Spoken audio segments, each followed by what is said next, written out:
अस्सलाम वालेकुम students once again. उम्मीद है आप सब लोग खैरियत से होंगे।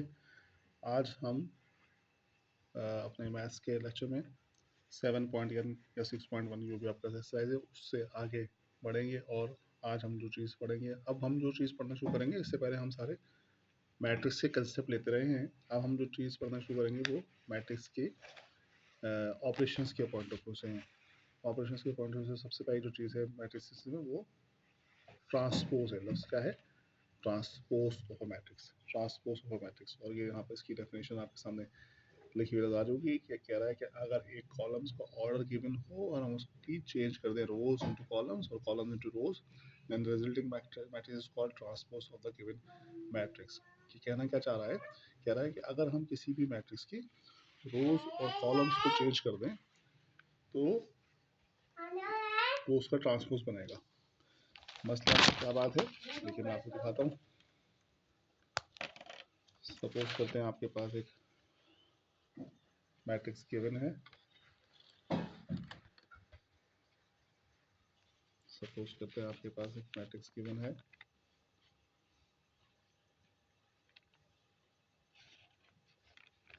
कि मैंने एक मैट्रिक्स बनाया आपके लिए।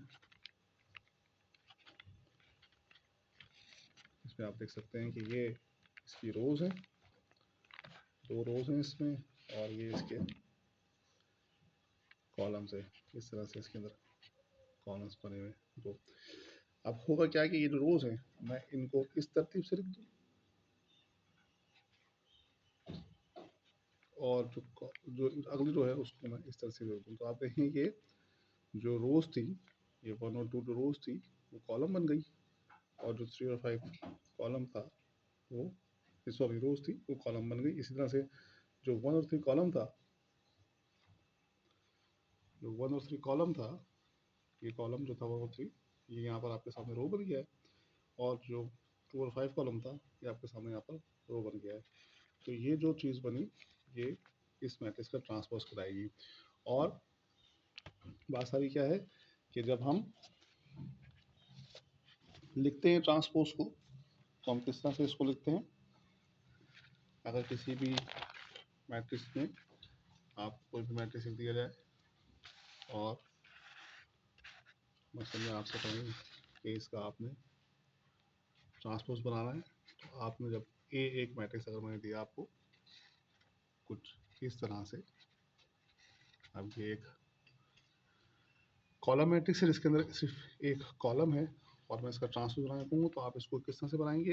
ए के ऊपर आप छोटा सा टी, जैसे कि पावर के ऊपर टी लगाते हैं, ऐसे टी लिखेंगे। इट मीन्स कि ये आप ए का ट्रांसपोज बना रहे हैं। क्या बना रहे हैं? ए का ट्रांसपोज। और ए का ट्रांसपोज कैसे बनाएगा? 1 और 2, यानी कि रो जो है कॉलम कन्वर्ट हो गया और कॉलम जो है वो रो में कन्वर्ट हो गया। इस तरह से बन जाएगा इसका ये। ठीक है, थोड़ी सी डिस्टर्बेंस है यार, ये पेपर्स के अंदर काम मेरे पास ज़्यादा था। और इसलिए आप देख सकते हैं। एक और एग्जांपल देख लेते हैं। यहाँ पर अगर हमारे पास एक मैट्रिक्स बना हुआ है कुछ इस तरतीब का 2 और 3, और इसका नाम हमने दिया बाई बी, तो देखिए आप इसमें ये भी अगेन एक ऐसा रेक्टेंगुलर मैट्रिक्स है जिसके अंदर सिर्फ एक रो है। कितनी रो है?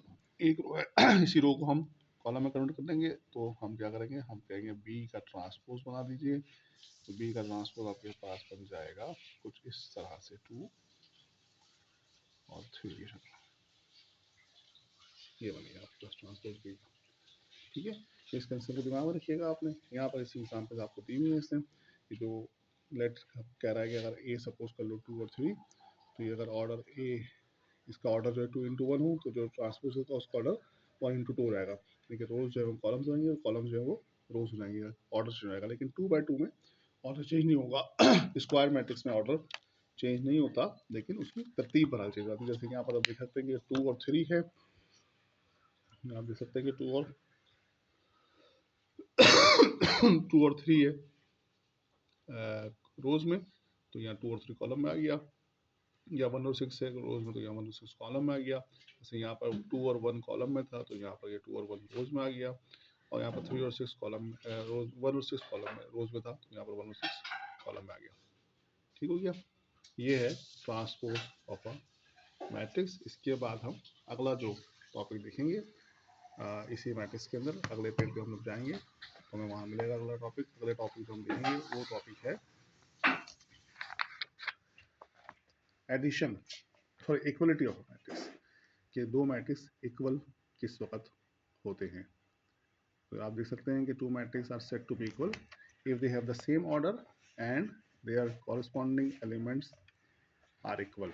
कॉरस्पॉन्डिंग एलिमेंट्स का मतलब क्या होगा, जैसे कि मैंने आपको पीछे लोकेशन के बारे में बताया था, लोकेशन ऑफ एन एलिमेंट्स के बारे में बताया था कि लोकेशन के ऊपर हर मैट्रिक्स के अंदर हर एलिमेंट की, हर एंट्री की एक लोकेशन होती है। जैसे कि आप देख सकते हैं यहाँ पर कि इस एलिमेंट की location first row first column है, इसकी फर्स्ट रो सेकंड कॉलम है, इसकी सेकंड रो फर्स्ट कॉलम है और इसकी सेकंड रो सेकंड कॉलम है। इस तरह से जब इक्वलिटी की बात आएगी तो इक्वलिटी का मतलब यही होगा कि जो कॉरस्पॉन्डिंग का मतलब यही है कि जनाब अगर दो मैट्रिक्स इक्वल हैं, दैट इज ए और बी अगर सपोज करो इक्वल हैं, तो कॉरस्पॉन्डिंग का मतलब क्या होगा, कॉरस्पॉन्डिंग मतलब ये होगा कि इसका फर्स्ट रो फर्स्ट कॉलम इसके फर्स्ट रो फर्स्ट कॉलम के बराबर होगा।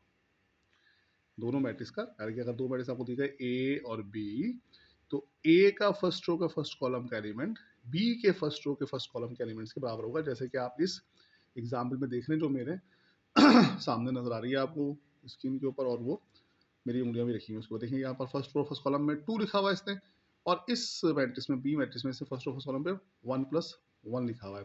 1+1 तो 2 के बराबर होता है ना, तो ये दोनों इसका मतलब बराबर हैं। इसी तरह से अगर मैं नीचे जाऊँ अगले रो में पहले कॉलम के, तो यहाँ पर 3 लिखा हुआ है इस फर्स्ट रो के, सॉरी सेकेंड रो के फर्स्ट कॉलम में, और यहाँ पर सेकेंड रो का फर्स्ट कॉलम जो है और 1+2 लिखा हुआ है।